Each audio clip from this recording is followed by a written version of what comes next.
Ya, lain halnya kalau seandainya makmum yang pertama sudah selesai dengan urusan imam yang pertama.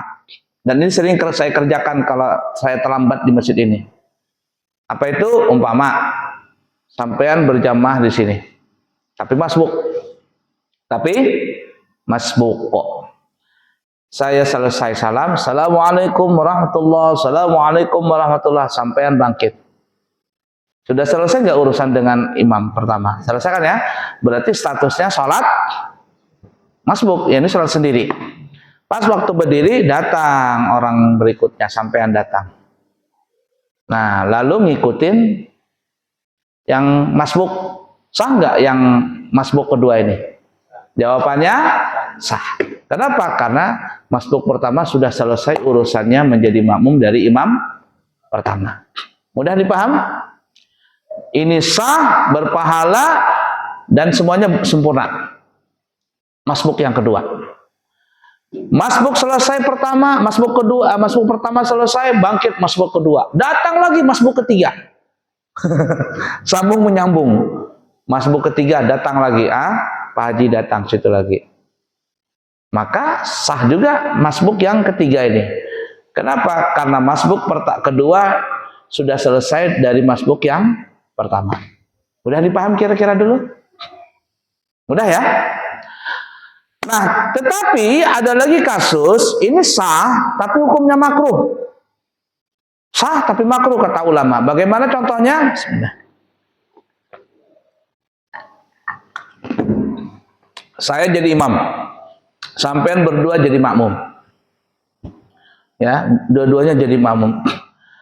Assalamualaikum warahmatullah, kata saya jadi imam. Assalamualaikum warahmatullah. Lalu sampean berdua berdiri alias mengerjakan masbuk.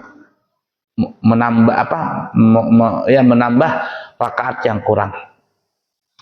Lalu salah satu yang dua orang masbuk ini mundur sedikit. Nah, sampean umpama mundur, lalu sampean mengikuti masbuk yang disampaikan di sini, ngikutin di sini. Sah nggak kira-kira salatnya? Sah. Sampean ngikutin masbuk yang sama-sama sah. Tapi sampean mengikuti hukumnya makruh kata ulama. Kenapa? Karena tadi berimam dengan imam yang sama. Artinya walaupun sah tapi makruh. Oleh karena itu sebaiknya kalau seandainya ada dua orang masbuk yang sama-sama masbuk dengan imam yang pertama, setelah imam selesai maka selesaikanlah rakaatnya masing-masing dari masbuk yang dua orang ini. Tidak perlu mundur kemudian ngikutin lagi masbuk yang di sampingnya. Sah.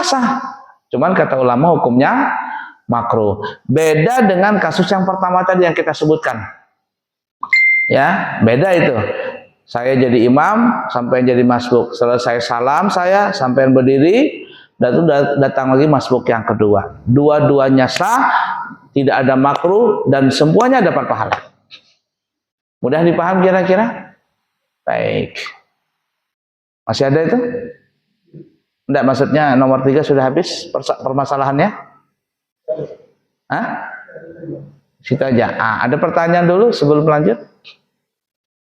Pertanyaan?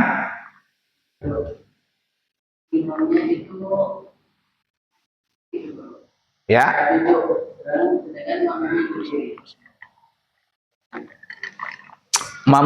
Imamnya duduk. Makmumnya berdiri. Boleh. Nanti kita akan sampai babnya nanti. Babnya sampai nanti. Bahkan kalau ada imamnya berubah atau tidur bermereng, ya, makmumnya berdiri, sah.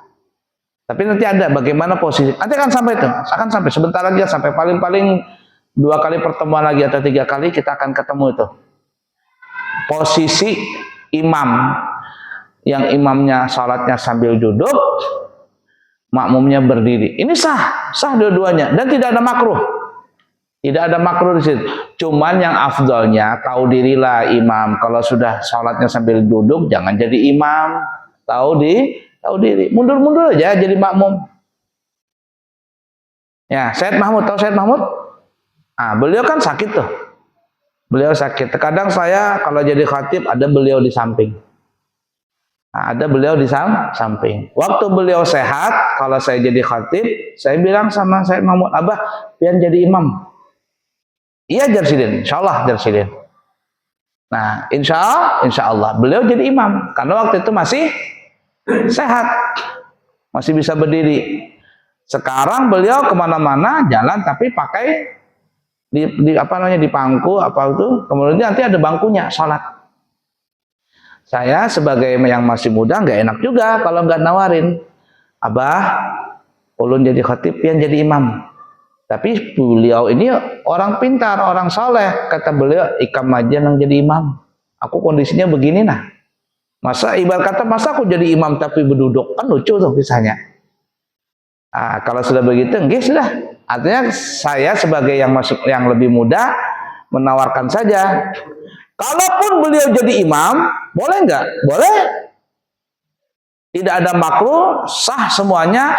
Cuman yang afdalnya orang yang sehat jadi imam. Tapi saya sebagai yang lebih muda, ya tahu diri lah. Ketika beliau nawarkan, jangan sampean aja jadi imam, kata Said Mahmud, kata Habib Mahmud. Nah, baru saya menjadi imam. Nah, setelah itu salam dan semuanya, baru doa beliau. Doa beliau. Pahamlah kira-kira. Nah, nanti akan sampai babnya itu, di mana posisi imam, yang imamnya sedang duduk, posisi apa, sakit karena duduk, sedangkan makmumnya berdiri, di mana posisinya. Nanti kita akan sampai itu semuanya. Ala kulihan. Ada lagi? Kalau diteruskan kayaknya enggak cukup juga waktu. Ada pertanyaan?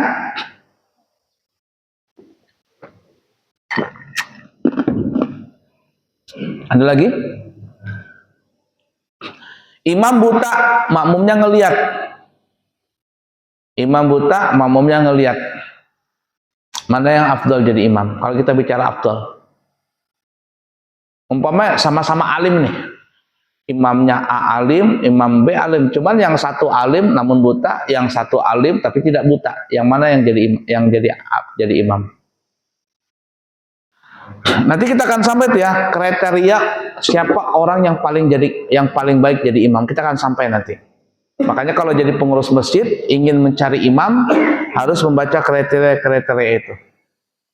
Nah, kalau imamnya dua-duanya alim, tapi yang satu buta, yang satu melihat, yang mana yang afdal jadi imam? Dalam masalah ini ada ulama beda pendapat.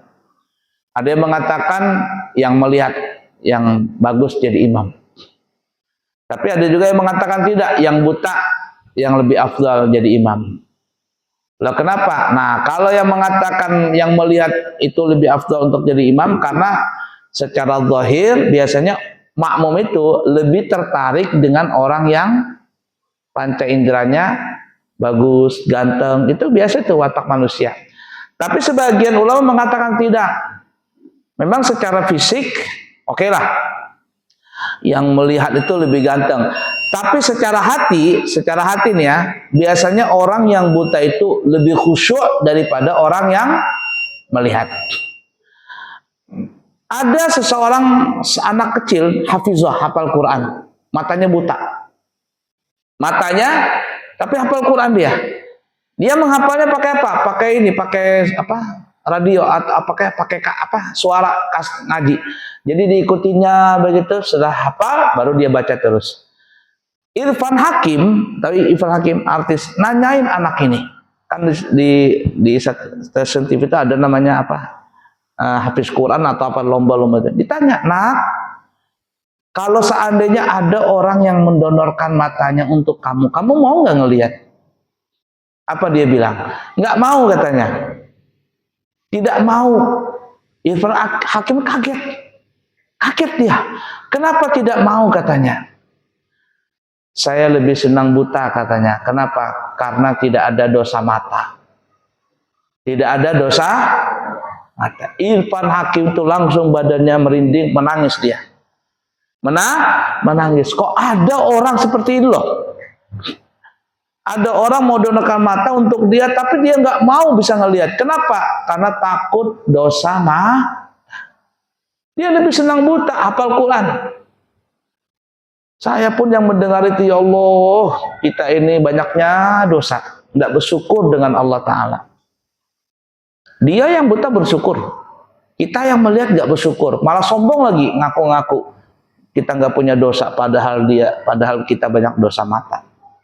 La ilaha illallah. Nah, karena itu kata ulama,